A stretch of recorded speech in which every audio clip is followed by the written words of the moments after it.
Hai kawan-kawan semua, Assalamualaikum warahmatullahi wabarakatuh. Terima kasih sudah mengklik pada video kali ini. Semoga sehat-sehat selalu dan banyak rezekinya. Amin. Pada video kali ini saya akan menceritakan kisah tentang Ratna Sari Dewi Soekarno, seorang ibu negara kita yang terkenal sangat cantik jelita, tangguh, berwawasan luas dan juga sangat berani. Dan berikut kawan kisah dari Ratna Sari Dewi Soekarno. Check it out.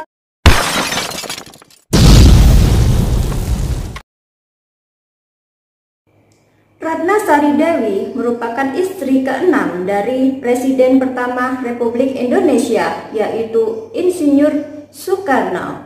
Ratna Sari Dewi menemani Presiden Soekarno di tengah kondisi perpolitikan di Indonesia yang tidak menentu. Pada saat itu menjelang redupnya kekuasaan Presiden Soekarno. Ratna Sari Dewi memiliki nama asli Naoko Nemoto. Ia dilahirkan di Kasumiko, Tokyo, Jepang pada tanggal 6 Februari di tahun 1940. Ayahnya bekerja sebagai seorang pekerja bangunan yang pendapatannya pas-pasan. Naoko Nemoto berwarga negara Jepang. Pada saat ia menginjak sekolah menengah pertama, sang ayah meninggal dunia. Untuk dapat melanjutkan kehidupannya, ia kemudian membanting tulang, bekerja sebagai seorang pramuniaga di asuransi jiwa Chiyoda pada tahun 1955 hingga ia lulus SMP. Kemudian ia melanjutkan bekerja sebagai bintang tamu di sebuah klub malam, Copacabana.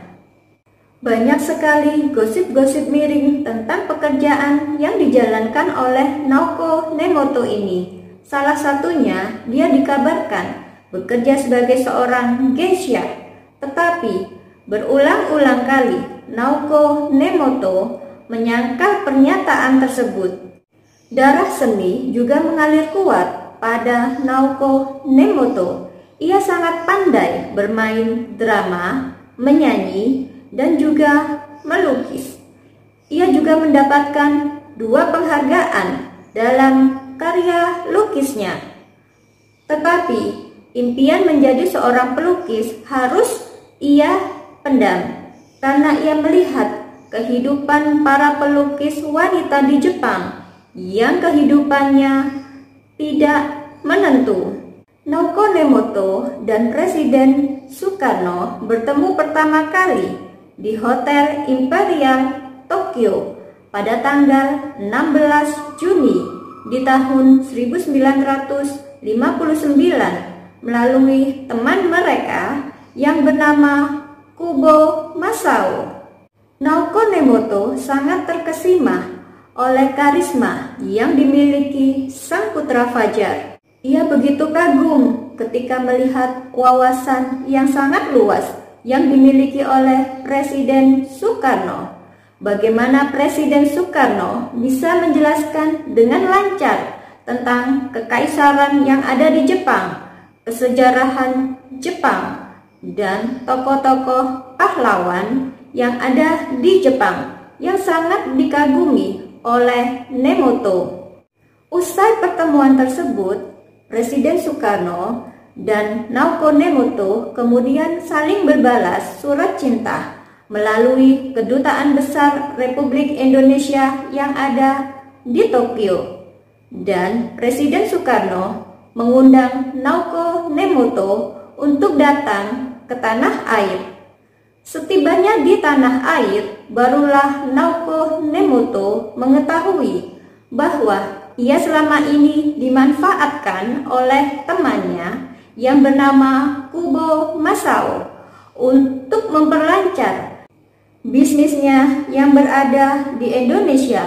Memang pada saat itu sedang banyak pampasan perang, banyak sekali investasi-investasi dari Jepang yang ingin masuk ke Indonesia. Namun, rasa cinta yang dimiliki oleh Naoko Nemoto kepada Presiden Soekarno sangat tulus. Untuk membuktikan ketulusannya, pada tanggal 3 Maret di tahun 1962, di usianya yang ke-22 tahun, Presiden Soekarno dan Naoko Nemoto akhirnya menikah.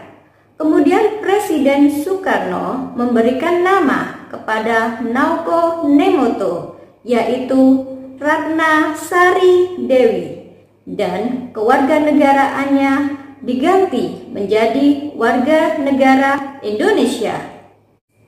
Namun, keputusan bulat atas pernikahannya tersebut harus dibayar mahal oleh Naoko Nemoto, sebab sang ibunda sangat menentang keras pernikahan tersebut. Sang ibunda mempertanyakan keadaan ekonomi yang ada di Indonesia pada saat itu sebagai sebuah negara yang baru merdeka, yang ekonominya sangat miskin pada saat itu.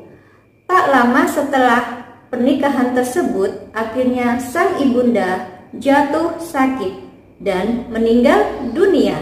Begitu juga dengan sang kakak laki-lakinya, akhirnya melakukan harakiri atau bunuh diri atas keputusan yang telah diambil oleh Naoko tersebut. Setelah diperistri oleh Presiden Soekarno, Ratna Sari Dewi kemudian diboyong ke Jakarta dan ia kemudian tinggal di Wisma Yaso.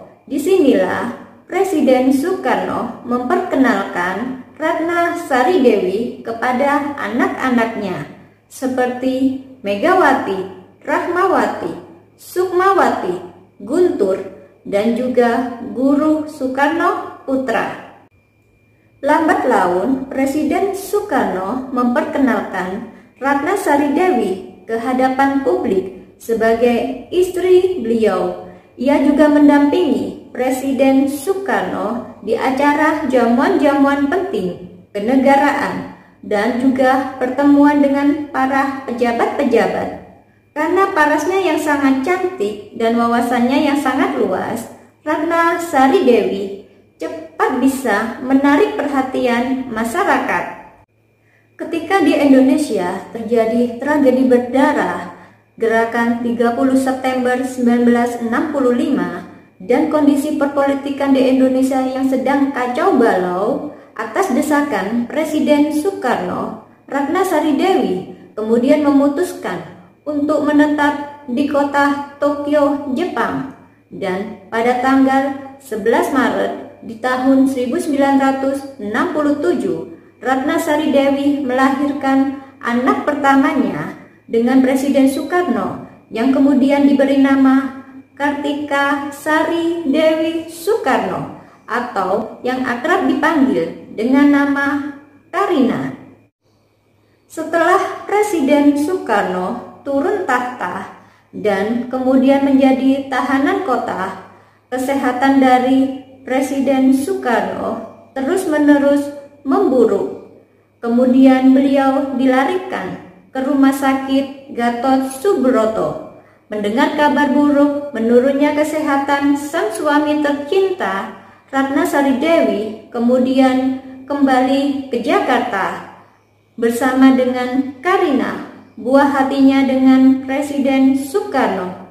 Inilah pertemuan yang pertama dan juga yang terakhir bagi Karina bertemu dengan ayahanda tercintanya.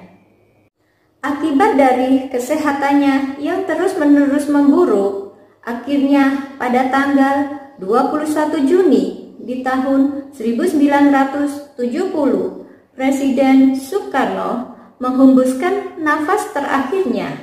Beliau menghadap kepada Sang Maha Penciptanya dan dimakamkan di kota Blitar, Jawa Timur.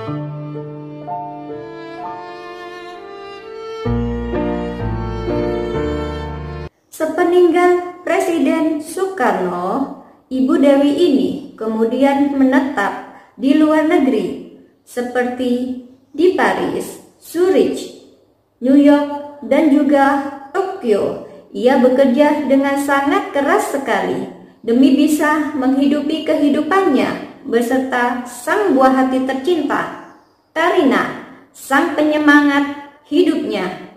Pada tahun 1993, Ibu Ratnasari Dewi sempat membuat heboh publik Indonesia karena ia menerima pemotretan untuk sebuah majalah yang berjudul Madame de Sugar. Tetapi Ibu Dewi tidak mau ambil pusing karena foto-foto tersebut atau majalah tersebut tidak untuk diterbitkan di Indonesia, hanya untuk diterbitkan di Jepang. Sejak tahun 2008, Ratnasari Dewi Soekarno menetap di kota Shibuya, Tokyo, Jepang. Ia kemudian mengembangkan bisnisnya sebagai pengusaha perhiasan. Ia juga melakukan perlindungan terhadap hewan-hewan.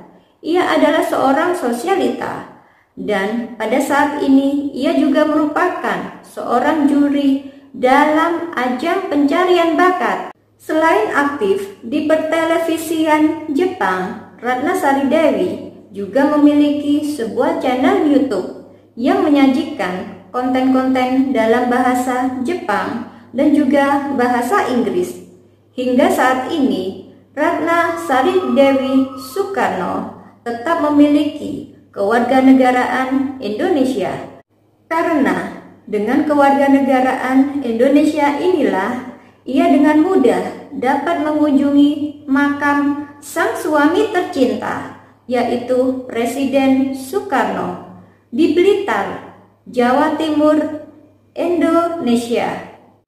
Dan kawan, ada satu surat wasiat dari Presiden Soekarno yang menggambarkan betapa cintanya Presiden Soekarno kepada Ibu Ratnasari Dewi. Dan berikut adalah isi dari surat wasiat tersebut. Kalau aku mati, kuburlah aku di bawah pohon yang rindang. Aku mempunyai istri yang aku cintai dengan segenap hatiku. Namanya Ratnasari Dewi.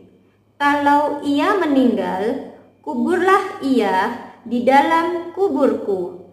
Aku menghendaki ia selalu bersama aku. Nah, demikianlah kawan kisah tentang Ratnasari Dewi Soekarno, seorang perempuan yang sangat cantik jelita, ibu negara Republik Indonesia yang sangat tangguh dan juga seorang pekerja keras. Semoga video yang saya sampaikan bisa bermanfaat ya kawan. Jangan pernah melupakan sejarah bangsa kita ya kawan. Terima kasih sudah mau menonton video kali ini. Sampai jumpa pada video selanjutnya. Yuk, bye-bye.